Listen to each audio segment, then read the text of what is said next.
Success in the workplace isn't just about intelligence. It's about relationships, self-awareness, and knowing how to navigate the corporate landscape.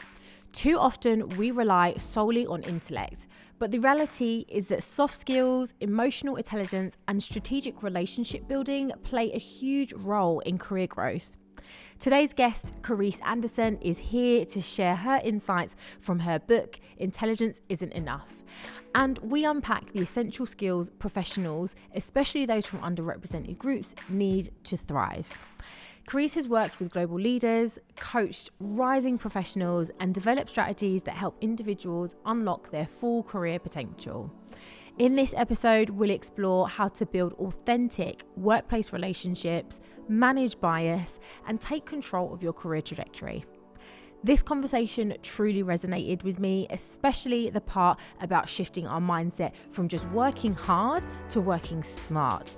Carice's advice is practical, it's empowering, and exactly what so many professionals need to hear. Before we dive in, if you love these episodes and you want to help us grow, hit that subscribe button and share with somebody that needs to hear it. Every share and every review makes a huge difference in helping us spread these important conversations. Now, without further ado, let's jump into my conversation with Carice Anderson. Enjoy. Hi, Carice. Hi, Natasha. Welcome to the All Inclusive Podcast. Thank you so much for having me. I'm super excited for this conversation. I feel like this has been a long time in the making, so I'm glad to be here. No, it definitely has. And what a great way to start off the year. I'm super excited for this chat. So let's get started. Tell our listeners a little bit more about your journey and something fun or surprising that most people don't know about your journey. So I always say that, I explain my career, my life kind of in four phases. I think about, the first sort of 18 years of my life, university, I call that kind of that, and probably when I got out of university, that's kind of that first phase, right?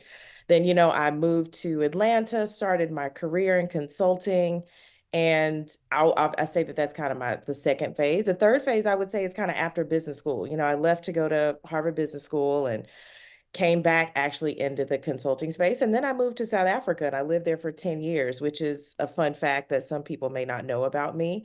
So, and I moved there for a man. I think a lot of people, when they hear South Africa, they think I went there on some sort of mission or, some sort of UN peacekeeping experience. But I'm like, no, guys, I just went there for a man. The My easy husband answer, it was a guy. It was love. Love is the only thing. I feel like love is the only thing that's yeah, going to fly us thousands of miles away I from know, all that right? we know. Exactly. So my husband, who I met in business school, was living in South Africa, and I moved there a year after we got married. So that's kind of how I describe, my life and my career. And I guess I would say I'm kind of in the fifth phase. I moved back to the US almost 4 years ago and have really been loving that experience and being back close to family and friends.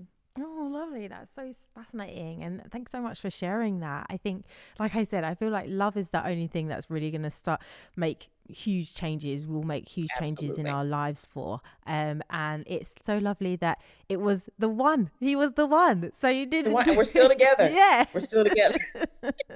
It wasn't a wasted trip. I know, right? All worked out. Fantastic. So just building on that a little bit more, you're an amazing author and you have released a fantastic book which is titled Intelligence Isn't Enough. So can you tell us a little bit more about what inspired that book? At the end of the day, Natasha, it was basically a corporate love letter to myself. Everything that I wish somebody had told me Oh, when I I was love that. 21 years old and Mm. starting my career. I would say the spark that really lit me to write my book was, I was working at McKinsey in South Africa. And I was just, I was meeting a lot of young people through McKinsey, obviously most of them Black because South Africa is mostly Black. And I was meeting, other young professionals in other, professional services industries.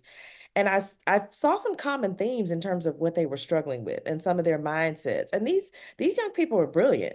They had gone to the right schools, majored in the right subjects, gotten really good grades their whole lives, and then they got into corporate and they were floundering a bit. And I thought, how is that even possible? because, I'm going to date myself now. I graduated from undergrad in 1998. The internet was like 5 pages long. You could get through it in about 7 minutes. So it was not a resource. But I'm thinking, this is 2012. Like, you all have the internet, social media, audio books, online courses, on and on and on. How do you not know some of these things? And I realized, sometimes you don't know what you don't know, and you don't even know what questions you should be asking.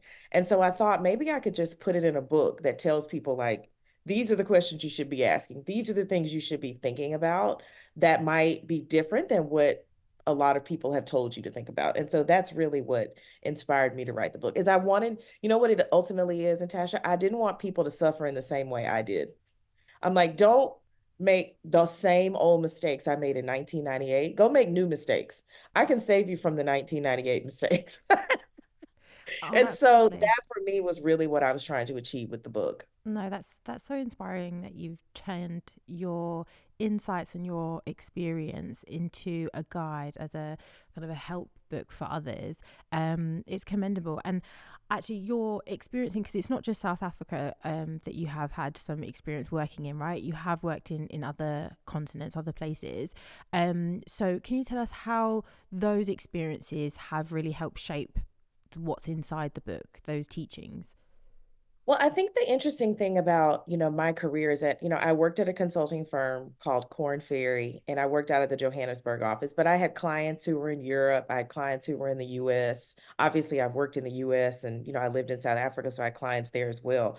So I think, looking at all these different professionals that I was either coaching, or working with, I saw very similar themes and very similar challenges. And it was really, and especially amongst Black professionals. And I often say, we are separated by oceans, languages, and cultures, but there's so many similarities in how we were raised and the messaging that we got.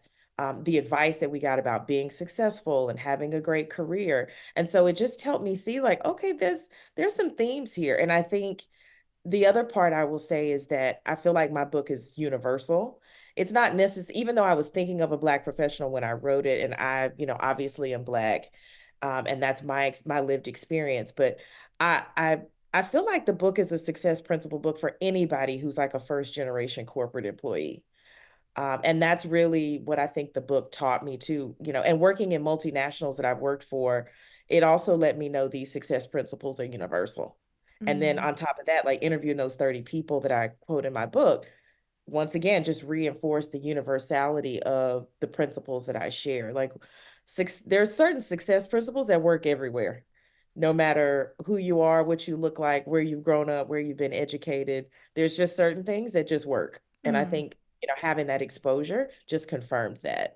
Yeah, and I mean the title in itself of the book is "Intelligent Isn't Enough." So, why is relying on intellect alone a mistake? I think number one, you can be really, really, really smart, but you can never achieve the level of impact and success that you want by yourself.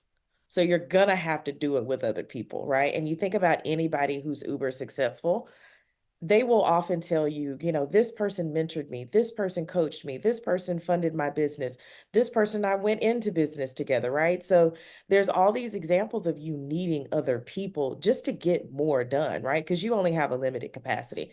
I think the second thing is also, especially if you're working in a corporate, and this could apply, I guess, from an entrepreneurial standpoint too, you need other people to like you to want to support you, you know?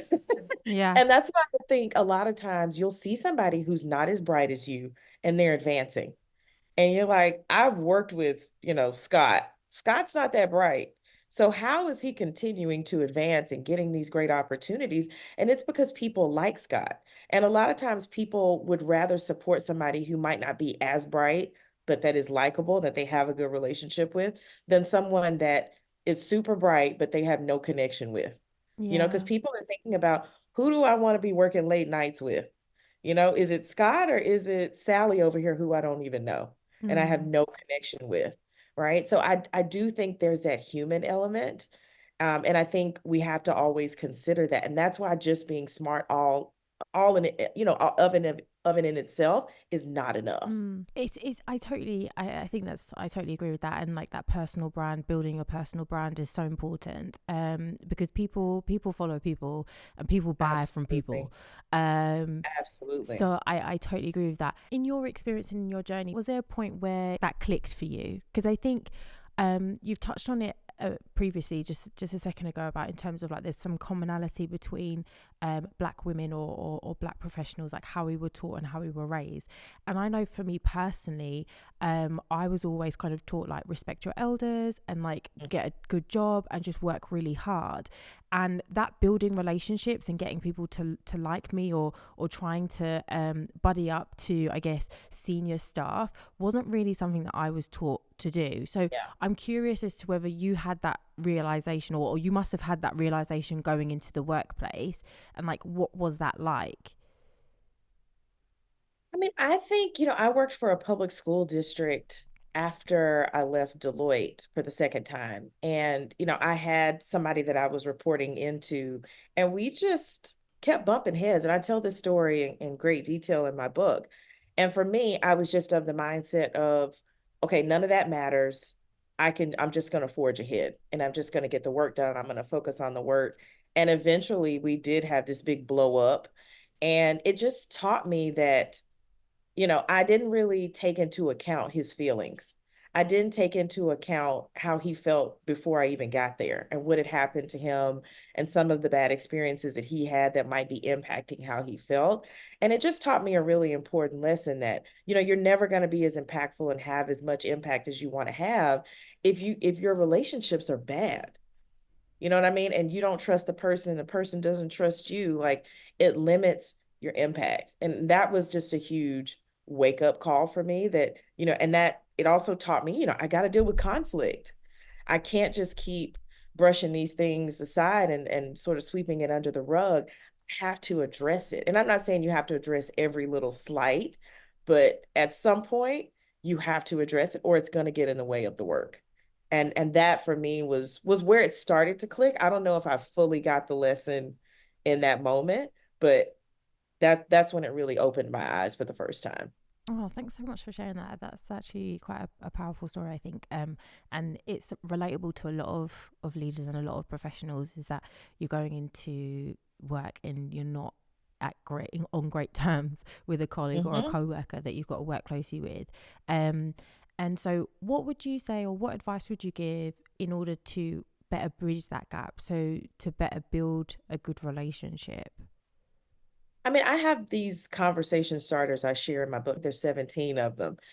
And I think if I had to do it all over again, I would have spent more time trying to understand him and understanding what his journey had been and how he even felt about me joining the team because I was joining through a fellowship program.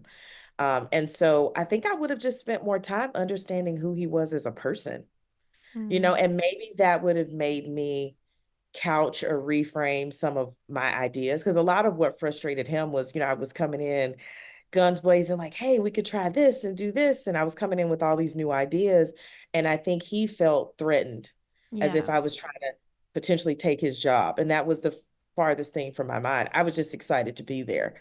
And so I think if I had really had a better understanding of how he felt and what his experiences had been before I landed there, I would have framed my ideas differently and said, hey, I'm doing this because I want the team to be great and I Yeah. want to make you look good. And that, because that was actually the truth. I was going to say, like, I, how do you open up the conversation to that? Because I think it can get quite personal, can't it? And it can get quite vulnerable. And yeah. if you're already on like rocky ground, like, what's the good opener to open up the conversation into that? I mean, I think one thing that I found to be helpful is to tell people like, look, I want to have impact. I really want to make a difference. And you're core to being able to do that. And our relationship, the dynamic between us has to be good for us to be able to work well together and to have the kind of impact that I know that we both want to have. I know that we have the same goal. Maybe we've got some different ideas about how we get there, but I know that ultimately we want the same things. So how can, I bring what I bring and you bring what you bring and we bring that together so that we can, achieve that ultimate outcome. And I think the other thing is for me to, for you to ask, are there things that I've said or done that have rubbed you the wrong way? that, because obviously, we often talk in the DEI world about intent versus impact. I think it applies here too, right? I have good intentions. I didn't mean any harm, but that may not have been the way that it landed. So I Mm. think just being open to, my good intentions may not have translated, and I need to think about how did that person receive what I said. This episode of All Inclusive is brought to you by Paradigm, the platform that helps companies build innovative, high performance workplaces for everyone. Anti diversity activism is currently surging in the mainstream, challenging corporate DEI programs. But the data tells a different story. Many companies remain committed to their efforts, finding ways to evolve and embed inclusion deeper into their business practices. That's why forward thinking leaders partner with Paradigm. Their latest report, The State of Culture and Inclusion, reveals how companies are navigating the current climate and driving real progress in 2025. Click the link in the description below to download your free report today.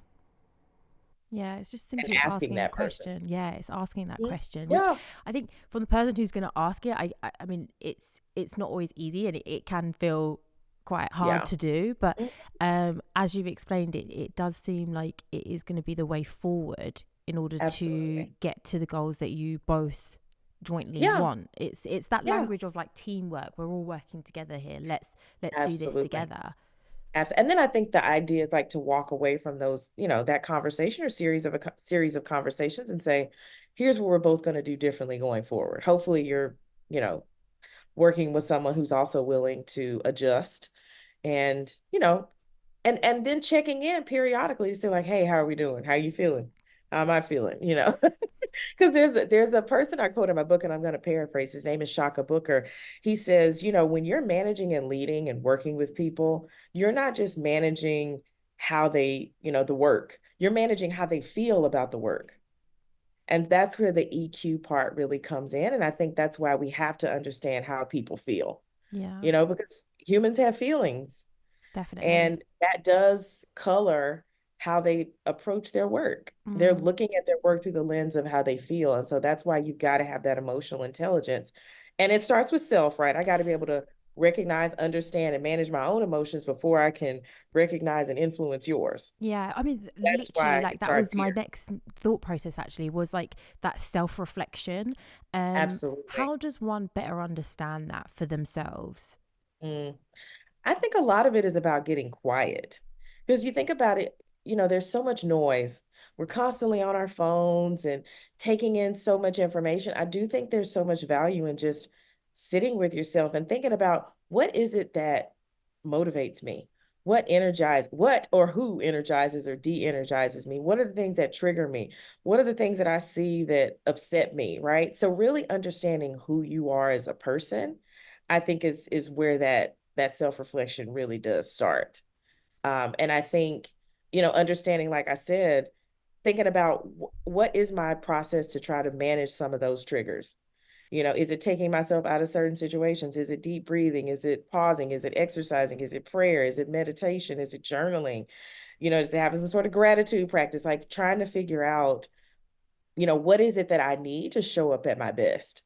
And then trying to put yourself in a position and around people who foster that. That's really how I think about it. No, I think that's really great insights there, Carice. And um, with that, I mean, I know we've talked about how we can try and build better relationships with our colleagues, our leaders, and also that self reflection. But what if like it's literally just simply the environment? Like there are situations I feel like that it is beyond my own self Yeah. reflection. Like this is Yeah. it's not me. Yeah. And it's not Absolutely. necessarily my Absolutely. manager.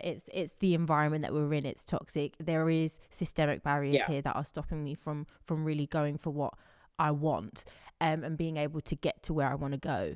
So, Yeah. what would you say like is advice to those leaders that are kind of in that toxic environment where they've done their self-reflection, they've Yeah.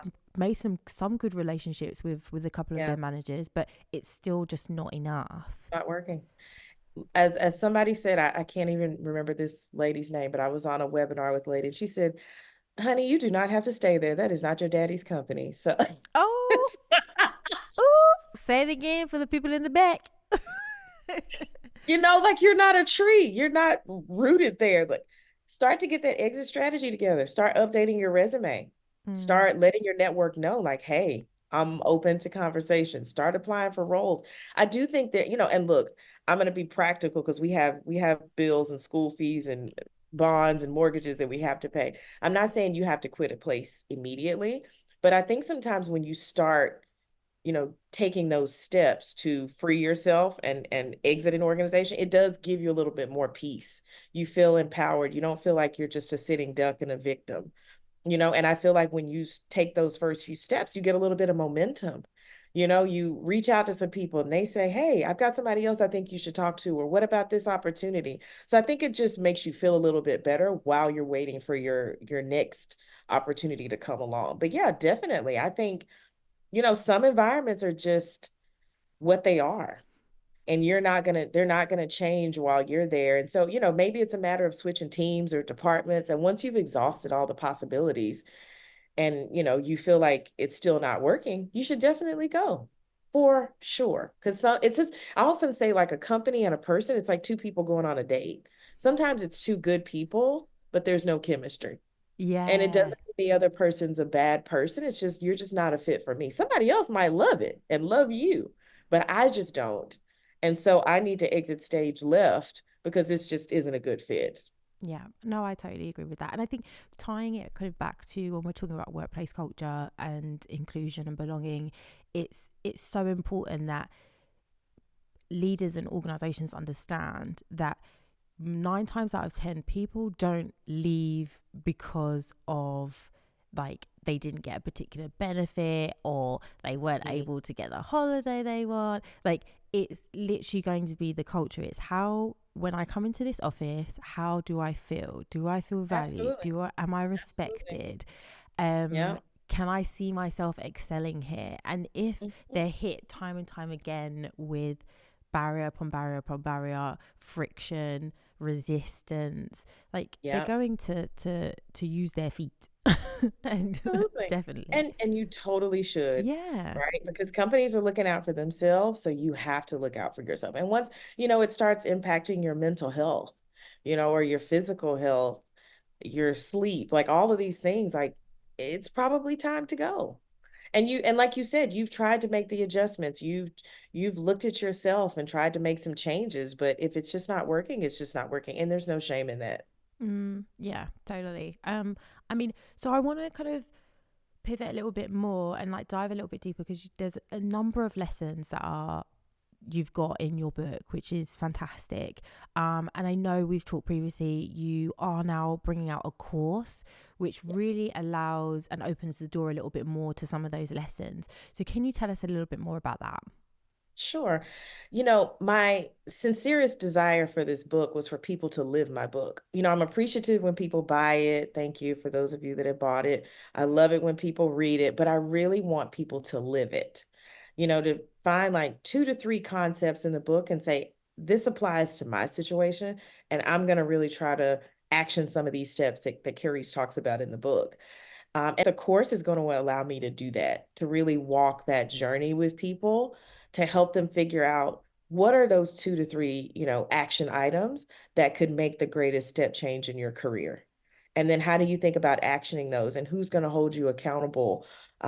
What adjustments are you going to make based on feedback that you've gotten? So the course is really going to allow me to walk that journey with people to make sure that they're actually living what's in the book. Because I never wanted my book to be a book that just goes, you read it and it's like it collects dust on the shelf. I wanted people to live it. And of course, because we're going to have, weekly like community chats, and we'll have sort of an area where people can chat with each other so folks can learn from other folks in the course. So I think it's just going to be this great sense of community, people on a similar journey, like-minded folks who are trying to better themselves, all working together and learning from each other. So I'm super excited about it. No, I mean, I want to hear a little bit more about this community element because I am a stickler when it comes to community, working together, and really learning from each other because I think it is really, really powerful. Mhm. So, can you kind of tell us a little bit more? Like, how does this kind of community element really foster growth within someone Yeah. else's professional development? So I'm going to organize it by industry because I do think, I mean, I work in financial services in my day job, and I do think there are certain challenges people face in financial services versus management consulting versus private equity, hedge funds, law firms.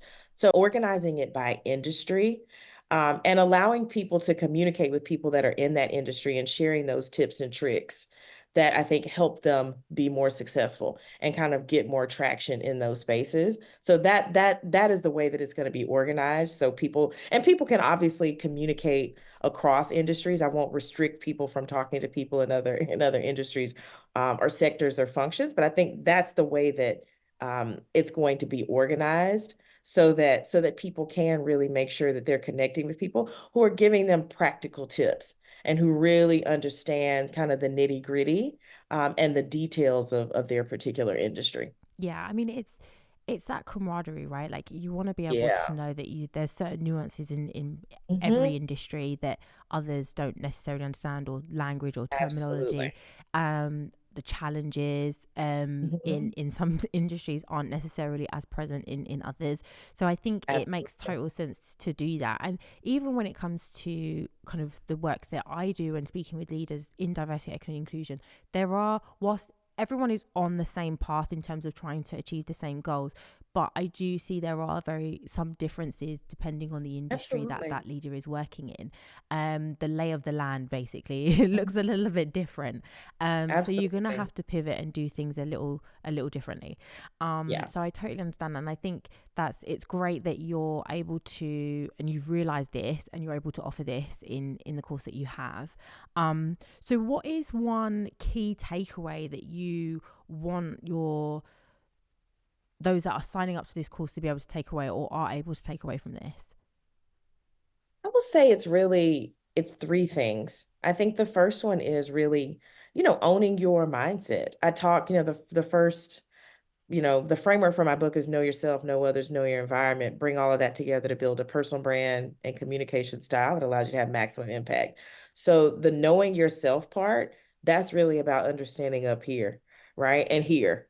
Who am I? What's really important to me? What are my strengths, areas of development, aspirations, motivations? What triggers me? What are the things that I'm passionate about and curious about? Like really understanding yourself and managing that mindset. I think the second thing is kind of goes back to what we were talking about, is just success requires collaboration. Like you're never going to have the kind of impact that you want unless you learn how to work well with others. And then I'll say the third takeaway for me is just ownership, like owning your career, how you deliver, your brand, your relationships, how you communicate, because nobody's ever going to care as much about your career as you do. And so you've got to own it. You are, and I say in my book, like you're the CEO of You Incorporated. You might work at XYZ company, but you are the CEO of you. And so no CEO is sitting around waiting on other people to tell them the answers. They go out and seek the answers. They ask the right questions. They align with the right folks. And so that's really what I want to encourage people to do is and to take those three things away. And I think those are things that'll serve them for the rest of their careers. Oh, that sounds like some really good takeaways for this course. And they're all elements that I actually, some of the things that you said as well are actually a couple of things that I really want to work on a little bit more. And some that I have worked on in 2024, especially like self awareness and like self development, Yeah. which I've seen a massive improvement in how I feel about work and Yeah. what I'm actually producing as well. So that's great. And what I would say is, from what you've talked quite a lot about your journey and your experiences, and that's played a pivotal role in your book and in the course that you've created. So looking back on your journey, what Mm. advice would you actually give to your younger self? I think the advice I would give to myself is, don't over index so much on the intellect. And look, I'm not telling people to be mediocre or to be complacent or to deliver at a low level. But I think sometimes, if you think about the scale being 1 to 100, I think you can give 95% and be really great. And I think maybe instead of over indexing if you want to go to 120% on your work, right? Take that 25% of effort and use that on your relationships. Use that on building connections with people. Because I do think sometimes, especially as people of color, like we over index on the intellect and we don't use or sort of conserve any of our energy to work on our relationships Mm. and to get to know people. Because I think, we think that because we have a degree in something, we know how to do it. And I'm like, no, you have to learn how to do the job. And you're only going to learn how to do the job from other people. There's that whole 70-20-10 model, right? Where it says 70% of your learning comes from on the job opportunities, 20% comes from people. So it's your manager, your coach, your mentor, your sponsor. So the better your relationships are in the 20, the better you're going to learn and the more you're going to get out of those opportunities in the 70. And so that's what I would tell my younger self is just to spend more time understanding yourself and really building relationships with other people. Oh, I love that. Well, Carice, this has been a very jam-packed, full conversation. And I know that our listeners are going to have a lot to take away from this. So for everyone that is listening out there, if they want to learn a little bit more, they want to actually kind of jump on board with this course, how can they do that? You can go to my website at cariceanderson.com and sign up there. And you can subscribe to my email list, and I'll send you information about signing up for the course. Oh, that's wonderful. Well, Carice, I mean, thank you so much for joining me today on this podcast episode. I've really enjoyed our conversation. It's really got me thinking actually about how well that self-reflection, and if there's the areas that I actually need to think a little bit more about, and actually building relationships, it's an art form. I think Absolutely. it's not always, you can't know everything straight off the bat, right? Like it's a journey. You're on a continuous journey and a learning journey. So I love that, and I think that's something that I'm definitely going to be carrying forward for 2025 is working on my relationship. So thank you so much for that. Thank And you so much for having me. I appreciate it. yeah, no, it's been great, and I can't wait for us to speak again soon. Likewise. Thank you, Natasha.